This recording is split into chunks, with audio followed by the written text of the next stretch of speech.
India TV YouTube channel को subscribe करें और बेल आइकन दबाएं।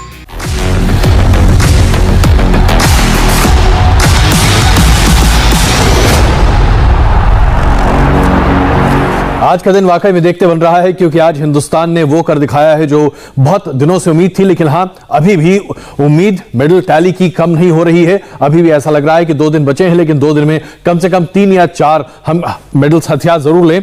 लेकिन आज का अगर हम पूरे दिन का असेसमेंट करें, राजगुरु, आपको क्या लगता है आज हमने कम से कम अपने देश की जनता को एक मौका दिया कि आप गर्व से कहें कि हम हिंदुस्तानी?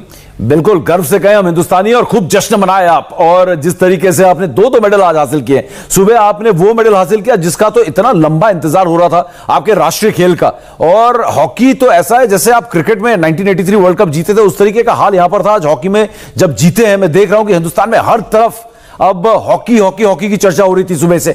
अब शाम तक पहुंचे तो रवि दहिया के बाउट की चर्चा हो रही थी कि क्या गोल्ड लेंगे, क्या गोल्ड लेंगे। लेकिन कमाल की बात यह है कि सिल्वर मेडल वो जीते हैं, और उसके बाद भी कई बात हो रही है जी हां वो हार गए। तो ये जो होता है ना, एक बड़ी दिलचस्प बात यहां पर थी अजय जी की जब सिंधु जो थी पोडियम में खड़ी थी ब्रॉन्ज मेडल लेकर, तो 2 मेडलिस्ट हंस रहे थे, एक जो था वो उदास दिख रहा था। ताइजू येन जो कि फाइनल में सिल्वर मेडल लिया, वो थोड़ी सी उदास दिख रही थी, और चैन यूफी मुस्कुरा रही थी और सिंधु भी मुस्कुरा रही थी। तो क्या हुआ कि दोनों ने 2 जो थे वो जीते। ब्रॉन्ज मेडल आप सेमीफाइनल हार गए, लेकिन आप जीते ब्रॉन्ज, उधर से गोल्ड आप जीते। सिल्वर मेडलिस्ट को ना एक बड़ी हारी हुई सी फीलिंग आती है। तो वही चीज मुझे लग रहा है कि कहीं ऐसा ना हो रवि दहिया और हमारे फैंस को लग रहा है कि हम सिल्वर मेडल गए, हम गोल्ड मेडल हार गए। तो लेकिन एक बात बता दूं सबको कि बहुत बड़ी बाउट आज रवि दहिया ने जीती है, और रवि दहिया ने जो कारनामा किया है वो वाकई में काबिल तारीफ जो है वो एक अंडरस्टेटमेंट है। मतलब वो एक छोटा बयान है उसके सामने जो उन्होंने किया। आपने पहले ओलंपिक में 23 साल का एक छोटा युवा खिलाड़ी जाकर ओलंपिक में सिल्वर मेडल लेता है। कमाल का दिन था आज हिंदुस्तान के लिए, कोई शक नहीं है। लेकिन रवि दहिया के अगर बाउट को आप देखें तो लगातार वो शुरू में बढ़त अपनी बनाए हुए थे, 2 पॉइंट की लीड उनके पास थी और बहुत अच्छा गेम खेल रहे थे। लेकिन उसके बाद अचानक ऐसा लगा जैसे कि वो अपने गेम में फिसलते हुए दिखाई दिए। राजगुरु, इसे हमें समझने की आवश्यकता और अपने दर्शकों को बताने की भी आवश्यकता है कि कैसे एक अच्छी पकड़ जब गेम पर बन जाती है, और ये हमने आज अपने दोनों रेसलर्स के साथ देखा। शुरुआत में अच्छी पकड़, अच्छी बढ़त, लेकिन उसके बाद स्थिति लगातार थोड़ी खराब होती दिखी। इसके साथ साथ आपको ये बता दें, छत्रसाल स्टेडियम की तस्वीरें आपको हम दिखा रहे हैं, जहां पर अभी लोग पहुंचे हुए थे रेसलिंग बाउट्स देखने के लिए, और दर्शकों की बहुत वहां पर भीड़ थी, और दहिया के सिल्वर मेडल पर जबरदस्त खुशी भी। और हो भी क्यों ना, छत्रसाल स्टेडियम जो है वो गुरुकुल है, वो उनकी एकेडमी है, वहीं पर रहते हैं रवि दहिया को माना जाता है कि छत्रसाल स्टेडियम के तीसरे वो मेडलिस्ट हैं। योगेश्वर दास, सुशील कुमार और अब रवि दहिया छत्रसाल स्टेडियम के प्रोडक्ट हैं वो। तो ये एक ऐसी जगह है, ऐसी नर्सरी है जहां से एक के बाद एक पहलवान निकलते हैं। कैडेट में आप बात करें, अंडर 19, अंडर 20 की बात करें तो वर्ल्ड चैंपियंस वहां से निकले हैं। तो एक रेसलर नहीं, कई रेसलर, कई ओलंपियंस वहां से निकले हैं। तो छत्रसाल स्टेडियम जो है वो एक ऐसी जगह है जहां पर रेसलर्स जो है वहां जो पहुंचता है उसका एक तरह से ये एक तय हो जाता है कि ये कुछ बड़ा करेगा, क्योंकि वहां पर माहौल ऐसा है, वहां पर एक से बढ़कर एक रेसलर जो वहां पर होते हैं। चलते हैं भास्कर के पास, बिल्कुल भास्कर के पास चलते हैं। छत्रसाल स्टेडियम में मौजूद है। भास्कर, क्या माहौल है छत्रसाल स्टेडियम में? छत्रसाल बोलते बोलते मेरी जुबानी फिसलने लगी है। और रवि दहिया ने जो कमाल किया है उसके बाद हम देख रहे हैं कि जश्न का माहौल तो है ही है वहां पर।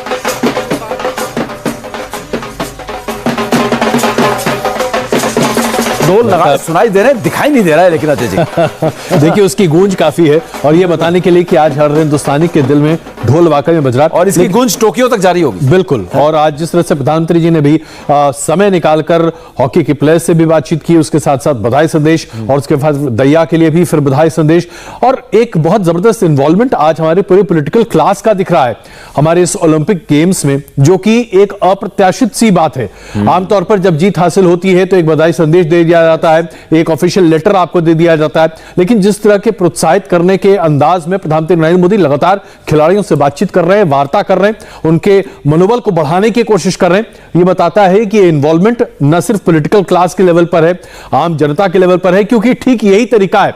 आज अगर आप खेलों के लिए हिंदुस्तान में दिलचस्पी पैदा करना चाहते हैं तो फिर पॉलिटिकल क्लास में वो दिलचस्पी दिखनी चाहिए, वो अग्रेशन दिखना चाहिए, और ये अग्रेशन आज प्रधानमंत्री नरेंद्र मोदी दिखा रहे हैं। और उम्मीद है कि आने वाले दिनों में इससे बहुत बड़ा बदलाव हम अपने खेल के क्षेत्र में, खेल जगत में देखते हुए समझेंगे भी, क्योंकि आप देखिए किरेन रिजिजू जो कि आज के दौर में कानून मंत्री हैं, आज सबसे पहले तमाम लोग उनके पास पहुंचते हैं उनकी प्रतिक्रिया जानने के लिए। भाई साहब ये बताइए क्या हुआ?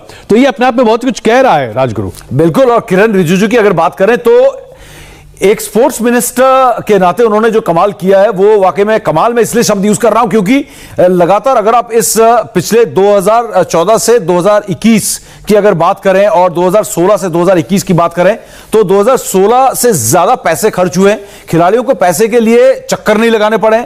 एक्सपोजर ट्रिप्स की बात करें, एक्सपोजर ट्रिप्स माने आप बाहर जाकर आपको विदेशी टीमों के साथ मैच लाइनअप करना, आपके लिए कोई इंतजार नहीं कर रहा है, आपके लिए टेस्ट इवेंट्स लाइनअप करना, उस तरीके की जो चीजें, फॉरेन कोचेस का लाना, इक्विपमेंट अगर कोई चीज की जरूरत है तो उसको पूरा करना, किसी भी चीज में कमी नहीं होने दी है। और जो फंड्स रिलीज किए हैं, चाहे वो टॉप्स हो, चाहे वो साय हो, चाहे वो खेलो इंडिया हो, चाहे जिस तरीके से आप अगर देखें जो उनकी फेडरेशंस और एसोसिएशंस हैं, खिलाड़ियों को जो सुविधाएं दी गई हैं वो कभी भी पहले नहीं दी गई हैं। क्योंकि लगातार अगर मैं अपना तजुर्बा, अपना अनुभव आपके साथ बांटूं तो 2000 ओलंपिक से, सिडनी ओलंपिक से मैं देखता हुआ आ रहा हूं, लगातार कवर करता हुआ आ रहा हूं, तो ये पता है मुझे कहीं ना कहीं जो पैसे की बात होती है, एक्सपोजर ट्रिप्स होते हैं, वहां पर कहीं ना कहीं कमी जो होती है वो होती है। क्योंकि खिलाड़ी जो बात करते हैं कि हमें एक्सपोजर ट्रिप चाहिए ओलंपिक्स में जाने के लिए, तो वो वहां पर कमी आती है। लेकिन मुझे जो आवाज आ रही है, बिल्कुल, अभी हम सीधे चलते हैं छत्रसाल स्टेडियम। हमारे साथ भास्कर हमारे संवाददाता मौजूद हैं और प्रवीण दहिया जी जो कि रेसलिंग कोच हैं, उनसे बातचीत उन्होंने की है। आइए जरा देखते हैं क्या कहा है दहिया जी ने। हमारे साथ रेसलिंग के कोच प्रवीण दहिया हैं, इनसे बात करते हैं। सर, कितनी बड़ी उपलब्धि है आप लोगों के लिए, आपके स्टूडेंट सिल्वर मेडल जीत के आए, गोल्ड की उम्मीद थी आज? सर, ये जो सिल्वर मेडल है ये गोल्ड से कम नहीं है। ओलंपिक के फाइनल में जाना अपने आप में एक बड़ी अचीवमेंट होती है। हमें गोल्ड का उम्मीद था, लेकिन वो दूसरा रेसलर भी वर्ल्ड चैंपियन है, बहुत अच्छा था। फिर फाइनल में जो आते हैं वो पूरी करीम आती है, और रवि फाइनल तक नॉकआउट गया है। सब दोनों ने 22 फाल किया है, टेक्निक फाल किया है, तो ये हमारे लिए बहुत बड़ी अचीवमेंट है सर। हम बहुत खुशी से नाच रहे हैं, ढोल नगाड़े बज रहे हैं, मिठाइयाँ बट रही हैं। ये बताइए कि 200 स्टूडेंट हैं आपके पास में, और कितना बड़ा इंस्पिरेशन है उन लोगों के लिए कि एक यहीं का स्टूडेंट जाके ओलंपिक में सिल्वर लेके आता है। सर, ये इतना बड़ा है, अगले साल जो पेरिस ओलंपिक होगा तो रवि से तो मोटिवेट हो गए और भी अनेक खिलाड़ी ओलंपिक में जाएंगे और गोल्ड मेडल लेके आएंगे। ये बताइए कि कितने स्टूडेंट अभी आपके ओलंपिक में हैं और जिनसे उम्मीद कर रहे थे आप लोग?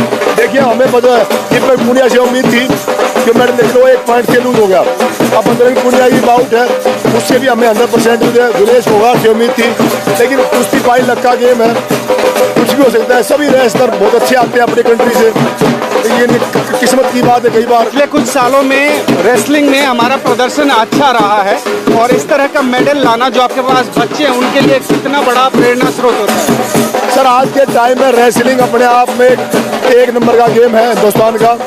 2008 में मेडल आया, 12 में 2 मेडल आए, 16 मेडल आया, 20 में लगातार 5 ओलंपिक में लगातार मेडल अगर आया तो कुश्ती के अंदर आया है, तो इससे बड़ा कोई गेम नहीं हो सकता। ये बहुत बड़ा गेम है। किस तरह से सेलिब्रेट करेंगे इस जीत को आप लोग? अभी सर डीजे लगवाएंगे और वहाँ नाचेंगे और बहुत धूमधाम से पूरा एंजॉय करेंगे। और ये थे दिल्ली गवर्नमेंट की तरफ से जो मेन कोच हैं इस छत्रसाल स्टेडियम के लिए, और इनका ये कहना है कि जो 200 बच्चे यहाँ पे पढ़ रहे हैं उनके लिए बहुत बड़ी प्रेरणा स्रोत है। और एक के बाद जिस तरह से एक ओलंपिक में रेसलर्स मेडल जीत रहे हैं, वो ये दर्शाता है कि हमारे पास कितने अच्छे प्लेयर्स हैं। कैमरामैन दिनेश देवांगन के साथ भास्कर मिश्रा, इंडिया टीवी, दिल्ली। इसमें कोई शक नहीं कि रवि दहिया ने एक जबरदस्त प्रदर्शन आज हमारे सामने रखा है। सिल्वर मेडल आज हमें मिला है, दूसरा सिल्वर मेडल भारत को मिला है अगर आप मेडल तालिका की बात करें। और इसके साथ ही हरियाणा सरकार ने इसे बहुत बड़ी उपलब्धि के तौर पर भी प्रस्तुत किया है। रवि दहिया को 4 करोड़ रुपए की अनुदान दिया जाएगा। मुख्यमंत्री मनोहर लाल खट्टर का यह खुद का ऐलान है। इसके साथ साथ उनके लिए, उनके इस इलाके में जिस जगह से वो आते हैं वहां पर एक पूरा बाकायदा इंतजाम किया जा रहा है। वहां पर स्टेडियम बनाया जा रहा है, वहां पर तरह तरह की सुविधाएं मुहैया कराई जा रही, जिसके जरिए उस पूरे इलाके में जो तमाम रेसलर्स हैं वो आकर अपने प्रैक्टिस को कर सकें। मनोहर लाल खट्टर ने क्या कहा, देखिए। हरियाणा सरकार जो हमारी अपनी पॉलिसी है, क्लास 1 की नौकरी ये उनकी सुनिश्चित की गई है, तो क्लास 1 की नौकरी उनको दी जाएगी। और एक प्लॉट जहां भी हरियाणा में वो चाहें तो 50% की कंसेशन पर वो प्लॉट भी दिया जाएगा। और मैं घोषणा करता हूं कि इनका जो गांव है नाहरी, नाहरी गांव में जो आधुनिक विश्वविद्यालय सुविधाओं से लैस जो है रेसलिंग का एक इंडोर स्टेडियम ये भी बनवाया जाएगा, और ताकि ये और खिलाड़ियों को उस प्रकार से इंडोर स्टेडियम में रेसलिंग के गेम के माध्यम से उनको प्रोत्साहन दे सके। इसलिए आज के अभी हालांकि 2 और हमारे मैच बाकी हैं, वो चल रहे हैं जो आज खेल होने हैं। मैं उनमें आशा करता हूं कि वो अच्छी अपना प्रदर्शन करके और अच्छे मेडल लेकर के आएंगे। सर कैश प्राइज के बारे में? हाँ, और जैसे सिल्वर मेडल का जो हमारा प्राइज है वो 4 करोड़ रुपए का प्राइज है, तो 4 करोड़ रुपए की राशि भी ये उनको दी जाएगी। 4 करोड़ का इनाम भी मिल रहा है दैया को। मैं जा रहा हूं, मैं ओलंपिक की तैयारी करने जा रहा हूं, मैं पेरिस में ओलंपिक जाऊंगा, मेडल लूंगा। नहीं देखिए, लेकिन ये प्रोत्साहन अपने आप में बहुत आवश्यक है, बिल्कुल, खास करके आज हमारे खिलाड़ियों के लिए। क्योंकि अभी भी कई ऐसे खिलाड़ी हैं जो नेशनल लेवल के चैंपियंस हैं, बिल्कुल, और जब उनकी हम रिपोर्ट्स दिखाते हैं और लगता है कि वो कहीं किसी कोने में बैठकर सब्जी की दुकान लगा रहे हैं या फिर मेहनतकश मजदूर की तरह काम करते हुए अपने परिवार का लालन पालन कर रहे हैं, तो फिर अफसोस होता है कि क्या हम वाकई में अपने खिलाड़ियों को इस तरह से बस छोड़ देते हैं। बिल्कुल, तो ऐसे में इस तरह के प्रोत्साहन बहुत आवश्यक है। बिल्कुल, लेकिन अजय जी जो पर्सनल जो आपने प्राइजेस दिए वो तो बहुत अच्छी बात है, लेकिन जो सबसे अच्छी बात यहां पर मनोहर लाल खट्टर जी ने की वो ये कि उनके गांव में स्टेडियम या फिर अखाड़ा, मॉडर्न अखाड़ा इंफ्रास्ट्रक्चर दिया जाएगा, वो बहुत जरूरी है। हिंदुस्तान में जो सबसे बड़ी कमी है इंफ्रास्ट्रक्चर की है। एकेडमीज और हॉस्टल बनाने की जरूरत नहीं है। जो खट्टर जी ने कहा है कि उनके गांव में हम स्टेडियम बना कर दे देंगे, या फिर वो जो स्टेडियम से उनका मतलब यही था कि हम अखाड़ा बना कर दे देंगे, मॉडर्न मैट्स के साथ इंफ्रास्ट्रक्चर, वहां पर जिम, और खिलाड़ियों को चाहिए क्या, खेलने की जगह चाहिए, एकेडमी नहीं चाहिए, कोचेस अपने आप आ जाएंगे। आपको पता ही है रवि दैया के कोच कौन थे, एक वहां के एक साधु थे जो वहां पर रहते हैं, अभी भी एक छोटा सा कमरा है, गांव वाले उनको खाना खिलाते हैं, बाल ब्रह्मचारी बोलते हैं उनको, तो वो ही वहां पर सिखाते हैं कोचिंग। जो बचपन का जो बेस दिया है बाल ब्रह्मचारी दे रहे हैं, तो वो खेलने की जो सुविधा देने की बात की है, ये रवि दैया का सबसे बड़ा तोहफा होगा मेडल के साथ साथ, कि अपने गांव के लिए जो कह रहे हैं कि मिट्टी में भी रेसलिंग है, वहां पर वो अखाड़ा इंफ्रास्ट्रक्चर बहुत जरूरी है कि हम किस तरह से अपने तमाम छोटे छोटे कस्बों में इस तरह का इंफ्रास्ट्रक्चर तैयार करें जिसके जरिए वर्ल्ड क्लास खिलाड़ी आज हमारे इन छोटे कस्बों से बाहर निकल कर आए। यहां पर हम एक छोटा सा ब्रेक लेते हैं, बन रही हमारे साथ, और माफ कीजिएगा अभी ब्रेक हम नहीं ले रहे हैं, कुछ मिसकम्युनिकेशन था, लेकिन ब्रेक दूसरे लिहाज में ले लेते हैं। राजगुरु, ब्रेक लेते हैं रेसलिंग से और बात करते हैं हॉकी की। हॉकी का आज जो प्रदर्शन था वो अपने आप में बड़ा जबरदस्त था। 40 साल के बाद भारत ने आज वो कर दिखाया जो प्रदर्शित कर रहा है कि आज हम में भी दम है। एक तरह से उम्मीद छोड़ चुके थे, लेकिन ये उम्मीद जागी कैसे, क्या स्ट्रैटेजिक मैनूवर्स थे और उस गेम को आप कैसे आंकते हैं? ये जो शुरुआत हुई है 2012-13 से हुई है भारतीय हॉकी के बदलाव की, क्योंकि 2008 बीजिंग ओलंपिक में आप क्वालिफाई नहीं कर पाए, 2004 में गए आप बहुत पीछे रह गए, 8वें-9वें नंबर पर रह गए थे 2004 एथेंस में। तो ये वहां से ही जो है हॉकी का एक, अगर आप देखें 2004-5 में एकदम हॉकी ऊपर गई अजीत जी, उसके बाद हॉकी अचानक नीचे आ गई। वो जो ऊपर हॉकी गई थी उसका फायदा नहीं उठा पाए, ना वो हॉकी को लोकप्रिय बना पाए, ना वो हॉकी को अलग अलग क्षेत्रों में लेके जा पाए, अलग अलग जो राज्यों में लेके जा पाए, क्योंकि अब हॉकी जो सीमित रह गई पंजाब, ओडिशा और झारखंड तक, वो हॉकी को कहीं ना कहीं नुकसान पहुंचा रही थी। लेकिन 2008 में क्वालिफाई नहीं कर पाए, हम लोग जागे, और 2012 से जो लीग शुरू की थी, अब हिंदुस्तान में तो प्रो लीग नहीं हो रही, लेकिन एफआईएच की प्रो लीग में हिस्सा लेना शुरू किया। 12-13 से लगातार बाहर हॉकी खेलने का फायदा मिला, एक स्ट्रैटेजी बनाई, फॉरेन के अच्छे कोचेस लाए, इंफ्रास्ट्रक्चर डेवलप किया, और 2016 में जब आप देखें ओलंपिक्स में हमारा खराब प्रदर्शन रहा, उसके बाद हॉकी को एक्सपोजर ट्रिप्स और जिस तरीके से फॉरेन के बड़े बड़े टीमों के साथ प्रो लीग खेला, और उसके बाद आप एशियन गेम्स में देखेंगे बैंकॉक में आपने सिल्वर मेडल लिया, तो ये कहीं ना कहीं बता रहा था कि लगातार हॉकी इंप्रूव कर रही है। और इस टीम को एक साथ रखने का जो एक फैसला लिया हॉकी इंडिया ने कि ये टीम जो है साथ रहे, तो ये एक बहुत फायदा हुआ है। और उसके बाद ये आप ओलंपिक्स में इसका असर देखिए, कहीं ना कहीं एक बार फिर रेसलिंग की तरफ चलते हैं। आज मुकाबला फिर से जबरदस्त है, कांटा बदल दिया है। हाँ बिल्कुल, आज हम लगातार ब्रेक पे ब्रेक करते चले जा रहे हैं, और ये ब्रेक करते हुए सीधे पहुंचते हैं हम अभी छत्रसाल स्टेडियम। भास्कर हमारे संवाददाता हमारे साथ मौजूद है। भास्कर, देखिए जो कोच हैं यहाँ के, जो स्टूडेंट हैं बहुत खुश हैं। हालांकि इनको उम्मीद थी कि गोल्ड मेडल आज पक्का है, लेकिन उसके बावजूद भी सिल्वर मेडल को भी ये लोग गोल्ड से कम नहीं मान रहे हैं। और इस ट्रेडिशन को, इस छत्रसाल स्टेडियम के ट्रेडिशन को वो लोग बता रहे हैं कि अब पूरी दुनिया को पता है कि छत्रसाल स्टेडियम में एक के बाद एक जो है वो ओलंपियंस हैं हमारे साथ, कोच हैं इस छत्रसाल स्टेडियम। कितनी बड़ी खुशी है सर आप लोगों के लिए, कितनी बड़ी उपलब्धि है आप लोगों के लिए, आपका एक स्टूडेंट सिल्वर मेडल लेके आया? सर बहुत बड़ी अचीवमेंट है ये खाड़े के लिए, यहाँ पर पहले सुशील जी का ट्रेनिंग करवाते थे और अगर वो होते तो ये गोल्ड में बदल जाता, क्योंकि वो 2 बार के ओलंपिक मेडलिस्ट थे। लेकिन ये थोड़ा सा कसर रहेगी इसमें, लेकिन इसको भी हम गोल्ड ही मानते हैं, क्योंकि फाइनल में जाना अपने आप में बहुत बड़ी अचीवमेंट है। और रेसलिंग में पहले भी गोल्ड सुशील लेके आ चुके हैं, किस तरह से जश्न मना रहे हैं आज आप लोग, कितनी बड़ी खुशी की बात है आप लोग? सर 2008 में पहले सबसे पहला मेडल हमारा 1920 में कुश्ती में गई थी इंडिया की टीम, 1920 में एमएसटी। उसके बाद 1952 हेलसिंकी के ओलंपिक में केडी जाधव जी मेडल लेकर आए थे, ब्रॉन्ज मेडल। 56 साल के बाद सत्रह स्टेडियम का पहलवान सुशील कुमार पहलवान जी बीजिंग ओलंपिक से कांस्य पदक ले गए। और उसके बाद एक पहलवानों में एक नई ऊर्जा का संचार हुआ कि हम मेडल ले आ सकते हैं। उससे पहले ये नहीं था कि कुश्ती में कोई मेडल ओलंपिक से लाएगा, क्योंकि 56 साल के बाद मेडल आया था। उसके बाद फिर 2012 में पहलवान जी मेडल लेकर आए, का मेडल आया। और फिर 2016 में साक्षी मलिक आया, 20 में रवि दहिया का मेडल आया। तो ये अपने आप में एक बहुत बड़ी बात है और आज हम बहुत खुश हैं। और ये हमारे साथ रवि के भाई भी हैं। आपके भाई की जीत की कितनी बड़ी खुशी है और किस तरह से सेलिब्रेट कर रहे हैं? आप भी इसी छत्रसाल स्टेडियम में प्रैक्टिस करते हैं? हाँ, यही प्रैक्टिस करते हैं जी, हम यही प्रैक्टिस करते हैं 10-12 साल से यही रहते हैं। सबसे पहले आज का मैच कैसे लगा?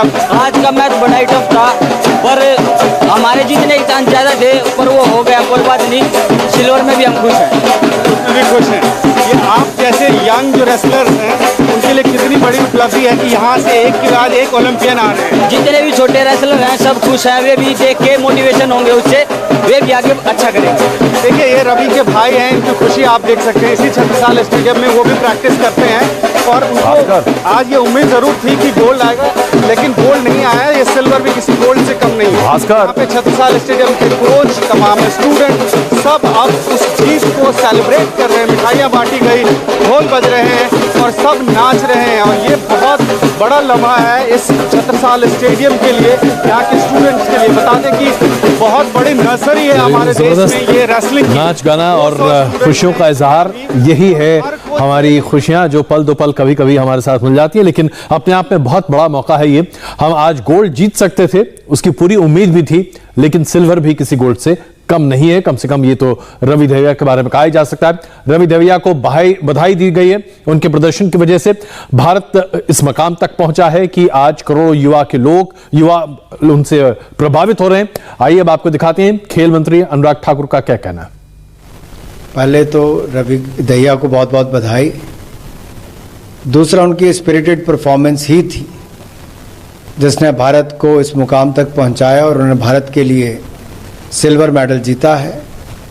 बहुत बधाई, बहुत शुभकामनाएं। उनके इस प्रदर्शन से लाखों नहीं करोड़ों युवाओं को खेलों में आने का, खेलों को एक करियर के रूप में लेने का और भारत के लिए भविष्य मेडल जीतने का एक प्रेरणा मिली है। और आइए अब आपको दिखाते हैं प्रधानमंत्री नरेंद्र मोदी ने दीपक पुनिया का हौसला किस तरह से बढ़ाया है। हालांकि ब्रॉन्ज मेडल जीतने से वो चूक गए, लेकिन फिर भी हिंदुस्तान का दिल जीता है उन्होंने। प्रधानमंत्री लिखते हैं, Deepak Punia lost the bronze narrowly but he has won our hearts. He is a powerhouse of grit and talent. My best wishes to Deepak for his future endeavours. यानी कि दीपक दहिया भले ही ब्रॉन्ज जीतने से बस थोड़े से लम्हों से पीछे रह गए, लेकिन हमारे दिल को जीत लिया उन्होंने। वो एक दृढ़ता की मिसाल हैं और उनको शुभकामनाएं दी हैं प्रधानमंत्री नरेंद्र मोदी ने भविष्य में आने वाले हर ऐसे बाउट, हर ऐसे मुकाबले के लिए, ताकि हिंदुस्तान के लिए आज नहीं तो कल वो एक बढ़िया ओलंपिक गोल्ड मेडल ला ही सके। लेकिन अभी जो हम खेल देख रहे हैं राजगुरु, अगर इसको देखें तो क्या हम ये मान सकते हैं कि दरअसल अब हम उस थ्रेशोल्ड पर पहुंचे हैं, वो जमीन हमारी है जहां से अब हम अगली छलांग लगाकर उस लीग में पहुंच सकते हैं जहां हम आराम से उम्मीद करें कि 2-4 गोल्ड मेडल हम शायद अगले ओलंपिक्स में ला सकते हैं। यानी कि अगले 3-3.5 साल जो हमारे पास हैं तैयारी के, अगर शिद्दत से कर ली तो 3-4 गोल्ड मेडल कहीं गए नहीं हमारे। ये लगातार हम चर्चा कर रहे हैं और शायद हमारे जो फैंस हैं, जो हिंदुस्तानी हैं, वो भी यही सोच रहे होंगे। और ये हिंदुस्तान की ना एक सोच रही है कि फाइनल पहुंच गए, सिल्वर मेडल से संतुष्ट हो जाते हैं। मुझे याद है 1983 में क्रिकेट वर्ल्ड कप के फाइनल में पहुंच गए तो मेरी सोच जो थी, मैं छोटा सा बच्चा था, मैंने कहा चलो फाइनल पहुंच गए, बहुत हो गया। तो ये जो फाइनल पहुंच गए बहुत हो गया, ये सोच मुझे लगता है इसको बदलने में वक्त लग सकता है, और इसको हो सकता है कि 2024 पेरिस में ना बदले, हो सकता है कि 15 या 20 साल या 30 साल भी लगते हैं। इस पूरे कहीं ना कहीं इसको बदलने में टाइम लगेगा। जब तक ये सोच नहीं बदलती है अजय जी, तब तक आप ये सिल्वर को गोल्ड में नहीं बदल सकते, ब्रॉन्ज को सिल्वर में नहीं बदल सकते, क्योंकि आप गोल्ड की काबिलियत लेकर जाके भी कई बार आप ब्रॉन्ज लेकर लौट आते हैं, या आप चौथे नंबर पर रहकर लौट आते हैं। हम संतुष्ट हो जाते हैं, हम संतुष्ट हो जाते हैं, लाइन क्रॉस करने के हम सोचते नहीं, एक बार में कुछ मिल जाता है। वो भूख बहुत जरूरी है, बिल्कुल। और भूख सिर्फ और सिर्फ गोल्ड मेडल की, जब तक वो हमारे खिलाड़ियों के जहन में, हमारी मानसिकता में वो एक तरह से नहीं आएगा, तब तक हम शायद इस दौड़ में अपने आप को एक लेवल तक ही देखते पाएंगे। और शायद यही वजह है कि आज हिंदुस्तान में आप कोई भी मौका दे दीजिए साहब, राजनीति तो बस हम कहीं ना कहीं से घुसड़ ही देते हैं। और अब हरियाणा में भी हो गया है, जैसे ही रवि दहिया ने सिल्वर मेडल जीता है, अब हरियाणा में इस मेडल पर सियासत हो गई है। सियासत इस बात को लेकर है कि किसकी नीतियों की वजह से, किसकी नीतियों और किसकी सोच और दूरदर्शिता की वजह से आज मेडल्स मिल रहा है। कांग्रेस इस पूरे खेल में अब अपना क्रेडिट लेने की बात कर रही है। पूर्व मुख्यमंत्री भूपेंद्र सिंह हुड्डा जी कहते हैं कि यह उनकी सोच है, यह उनका क्या हुआ काम है, जिसकी वजह से आज दहिया जी को सिल्वर मेडल मिला। अब जरा इस तरह की राजनीति जब होती रहेगी तो अपने आप में बहुत सारी बातें होंगी। देखिए राजनीति का ये क्या नया पलटफेर है हरियाणा में। देखिए ये तो बाई चांस है, बहुत अच्छी खेले, आखिर तक उन्होंने की और थोड़ा सा मिस किया उन्होंने। इसी तरह दीपक पुनिया ने भी आगे लीड कर रहा था वो, लेकिन आखिर में उन्होंने किया, हालांकि चैलेंज किया और जो है थोड़ा और प्रदर्शन, लेकिन प्रदर्शन में कोई कमी नहीं रही। हार जीत तो एक है, एक हारेगा एक जीतेगा, लेकिन जिस हिसाब से जिस लेवल पे पहुंचे हैं मैं उनको हार्दिक बधाई देता हूं। और जो बाकी रही हुई है हमारी हॉकी की टीम की है और कुश्ती के हैं, उन सारे खिलाड़ियों को शुभकामनाएं देता हूं, कल अच्छा और परफॉर्मेंस करेंगे। आज दोनों मैचों में, दोनों बाउटों में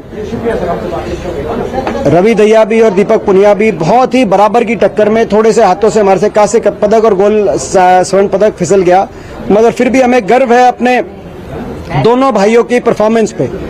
देश का नाम बहुत ऊंचा लेके गए हैं। रवि का जो सिल्वर मेडल होता है वो कोई साधारण मेडल नहीं होता, और मुझे खास तौर पे इस बात का गर्व है कि पिछले चारों ओलंपिक में अगर एक खेल और एक प्रदेश है हर ओलंपिक में मेडल आया तो वो रेसलिंग और हरियाणा। योगेश्वर दत्त, साक्षी मलिक, सुशील कुमार से लेकर और रवि दहिया तक हर ओलंपिक के अंदर ये कंसिस्टेंट परफॉर्मेंस देश को इसकी तरफ मैं ध्यान आकर्षण करना चाहूंगा। ये बहुत बड़ी हमारे गर्व की बात है, हरियाणा कुश्ती संघ के अध्यक्ष के रूप में मेरी गर्व की बात है। और साथ में हरियाणा छोटा सा प्रदेश, 2% आबादी, लेकिन 33% ओलंपिक कंटिंजेंट का हिस्सा है। 122 में से 43 खिलाड़ी हरियाणा के। ये जो हुड्डा सरकार के समय पदक लाओ पद पाओ प्रतिभा को प्रोत्साहन की जो खेल नीति बनी थी, मैं समझता हूं कि इस तरह की नीतियां पूरे प्रदेश देश में बने।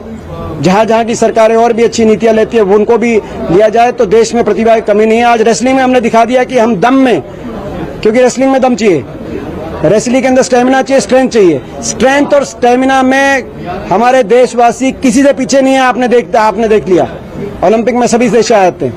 तो इसका मतलब है कि प्रतिभा को हम प्रोत्साहन देंगे तो हमारा देश दुनिया में सबसे आगे निकलने का हमारे देश में मादा है। तो आपने देखा, बधाई भी दी, अफसोस भी जताया, लेकिन साथ ही साथ राजनीति के कोई मौके को चूका भी नहीं। यही है हमारे हिंदुस्तान के राजनीतिज्ञों की सबसे बड़ी खूबी भी और सबसे बड़ी खामी भी। लेकिन अभी हम बात कर रहे हैं खेल की, अभी हम बात कर रहे हैं उत्साह की, अभी हम बात कर रहे हैं मेडल टैली की। किस तरीके से आज हर हिंदुस्तानी गर्व से कह रहा है कि हम भी ओलंपिक में दम रखते हैं। नमस्ते, मैं हूं मीनाक्षी जोशी। वीडियो और खबरों से अपडेट रहने के लिए India TV YouTube channel subscribe करें, बेल आइकन दबाना ना भूलें। जुड़े रहें इंडिया टीवी के साथ।